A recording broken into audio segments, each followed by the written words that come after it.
ഉണ്ണികൃഷ്ണൻ പോറ്റിയുടെ സുഹൃത്ത് അനന്ത സുബ്രഹ്മണ്യനിൽ നിന്ന് അന്വേഷണ സംഘത്തിന് വളരെ നിർണായകമായ വിവരങ്ങൾ ലഭിച്ചതായുള്ള സൂചനയാണ് ഇപ്പോൾ വരുന്നത്. അനന്ത സുബ്രഹ്മണ്യൻ നൽകിയ മൊഴി അന്വേഷണ സംഘം വിശദമായി പരിശോധിച്ചു വരികയാണ്. സ്വർണ്ണക്കൊള്ളയിൽ ഇയാളുടെ പങ്ക് വ്യക്തമായാൽ അറസ്റ്റിലേക്ക് അന്വേഷണ സംഘം കടന്നേക്കും.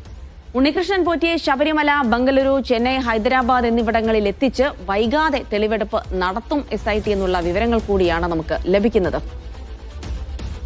യെസ്, വിജിൻ വായാന്തോട് വിശദാംശങ്ങൾ നൽകാൻ തിരുവനന്തപുരത്ത് നിന്ന്. Vijin, good morning.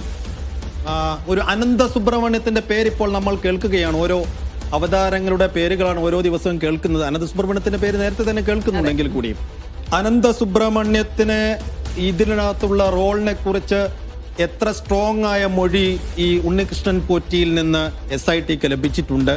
അങ്ങനെയെങ്കിൽ അനന്ത സുബ്രഹ്മണ്യത്തെ വേഗത്തിൽ കസ്റ്റഡിയെടുക്കാനുള്ള സാധ്യതയുണ്ടോ? ഈ തെളിവെടുപ്പിലേക്ക് പോകുമെന്ന് കഴിഞ്ഞ 2 ദിവസമായി പറയുന്നുണ്ട്.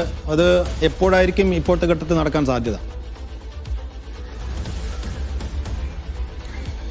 ജിൽസി, സൈഫുദ്ദീൻ, ഇക്കാര്യത്തിൽ ഇന്ന് ആണ് ഹൈക്കോടതിയിൽ ഈ പ്രത്യേക അന്വേഷണ സംഘത്തിന്റെ ആദ്യത്തെ പ്രാഥമികമായ റിപ്പോർട്ട് സമർപ്പിക്കേണ്ട ദിവസം എന്ന് പറയുന്നത്. അതുകൊണ്ട് തന്നെയാണ് ഇന്നലെ അനന്ത സുബ്രഹ്മണ്യത്തെ കസ്റ്റഡിയിലെടുക്കുകയും നീണ്ടുനിന്ന ചോദ്യം ചെയ്യലിലേക്ക് പ്രത്യേക അന്വേഷണ സംഘം കടക്കുകയും ചെയ്തത്. ഇതിൽ നിന്ന് നിർണായകമായ പല മൊഴികളും ലഭിച്ചിട്ടുണ്ട്. നേരിട്ടുള്ള പങ്കിനപ്പുറം ഈ അനന്ത സുബ്രഹ്മണ്യം ഇവരുടെയൊക്കെ ഒരു ഇടനിലക്കാരനായി ഈ ദ്വാരക ശില്പം ഉൾപ്പെടെ അത് 2019 ഈ ശബരിമലയിൽ നിന്നും കൊണ്ടുപോയതും ഏറ്റുവാങ്ങിയതുമൊക്കെ അനന്ത സുബ്രഹ്മണ്യമാണ് എന്നുള്ള കൃത്യമായ ഒരു തെളിവുകൾ ലഭിച്ചതിന്റെ അടിസ്ഥാനത്തിലാണ് അദ്ദേഹത്തെ ചോദ്യം ചെയ്തത്. ഇതിനിടയിൽ ഉണ്ണികൃഷ്ണൻ പോറ്റിയും ഒപ്പം തന്നെ നാഗേഷ് ഈ സ്വർണ്ണപ്പാളികൾ കൈവശം വെക്കുകയും ഒപ്പം തന്നെ ഹൈദരാബാദിൽ നിന്ന് അത് ചെന്നൈയിലെ ഈ ഉരുക്ക് കേന്ദ്രത്തിലേക്ക് കൊണ്ടുപോവുകയും ഒക്കെ ചെയ്ത ആളാണ് ഈ നാഗേഷ് എന്ന് പറയുന്നത്. അവരുമായൊക്കെയുള്ള ബന്ധത്തിലേക്കുള്ള ഒരു ചൂണ്ട വിരലാണ് ഈ അനന്ത സുബ്രഹ്മണ്യം എന്ന് പറയുന്നത്.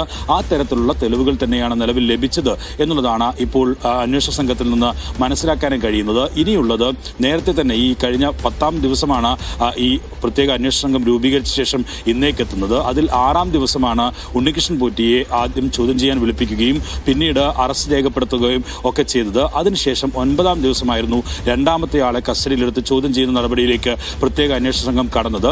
ഇന്ന് ഇപ്പോൾ 10ാം ദിവസമാകുമ്പോൾ റിപ്പോർട്ട് സമർപ്പിക്കുമ്പോൾ ഈ അനന്ത സുബ്രഹ്മണ്യത്തിൽ നിന്ന് ലഭിച്ച നിർണായകമായ മൊഴി കൂടി കൂട്ടിച്ചേർത്തായിരിക്കും ആ റിപ്പോർട്ട് സമർപ്പിക്കുക എന്നതാണ്. ഒപ്പം തന്നെ ഇനിയുള്ള ഈ അടുത്ത ഘട്ടം എന്ന് പറയുന്നത് അത് ഉണ്ണികൃഷ്ണൻ പോറ്റിയുമായി മറ്റ് സ്ഥലങ്ങളിലേക്ക് എത്തിച്ചുകൊണ്ടുള്ള ഒരു ചോദ്യം ചെയ്യലും തെളിവെടുപ്പും ഒക്കെ നടത്തുക എന്നുള്ളതാണ്. അതിന് ബാംഗ്ലൂരിലേക്ക് പോകണം, ഒപ്പം തന്നെ ഹൈദരാബാദിലേക്ക് പോകണം, ചെന്നൈയിലേക്ക് തിരികെ എത്തണം. അങ്ങനെ ഈ സ്ഥലങ്ങളിൽ ഒക്കെ എത്തിച്ച് ചോദ്യം ചെയ്യാനുള്ള ഒരു നീക്കത്തിലേക്കാണ് നിലവിൽ എന്തായാലും പ്രത്യേക അന്വേഷണ സംഘം അടുത്ത ഘട്ടത്തിലേക്ക് കടക്കുന്നത്. എന്തായാലും ഈ ഉണ്ണികൃഷ്ണൻ പോറ്റിയെ ചുറ്റിപ്പറ്റിയുള്ള തെളിവെടുപ്പുകൾ ഒപ്പം തന്നെ മൊഴിശേഖരണം ഒക്കെ നടത്തുമ്പോഴും അതിന്റെ ഒപ്പം തന്നെ ഏതെങ്കിലും തരത്തിൽ ബോർഡിലെ ഉദ്യോഗസ്ഥരും ഒപ്പം തന്നെ ബോർഡ് അംഗങ്ങൾക്ക് ഉൾപ്പെടെ ഏതെങ്കിലും തരത്തിലുള്ള ബന്ധമുണ്ടോ എന്നുള്ള പരിശോധന ഉൾപ്പെടെ ഇപ്പോൾ നിലവിൽ പ്രത്യേക അന്വേഷണ സംഘം നടത്തിക്കൊണ്ടിരിക്കുന്നുണ്ട്. ഒരുപക്ഷെ ഇന്നോ നാളെയോ ആയി ഉണ്ണികൃഷ്ണൻ പോറ്റിയുമായി ബാംഗ്ലൂരിലേക്ക് തിരിക്കാനുള്ള ഒരു ആലോചനയാണ് നിലവിൽ എന്തായാലും പ്രത്യേക അന്വേഷണ സംഘം നിലവിൽ നടത്തുന്നത്.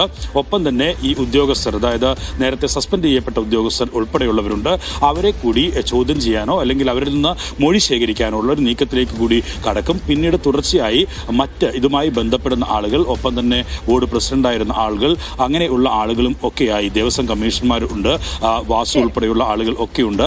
ഇവരെ ഒക്കെ സുപ്രീം ഹൈക്കോടതി തന്നെ നേരിട്ട് നിരീക്ഷിച്ച പേര് വ്യക്തമാക്കിയ ആളുകളാണ്. അവരുടെയൊക്കെ ചോദ്യം ചെയ്യലും മൊഴിശേഖരണവും ഒക്കെ നടത്താനുള്ള ഒരു നീക്കമായിരിക്കും ഇനി പ്രത്യേക അന്വേഷണ സംഘം നടത്തുക.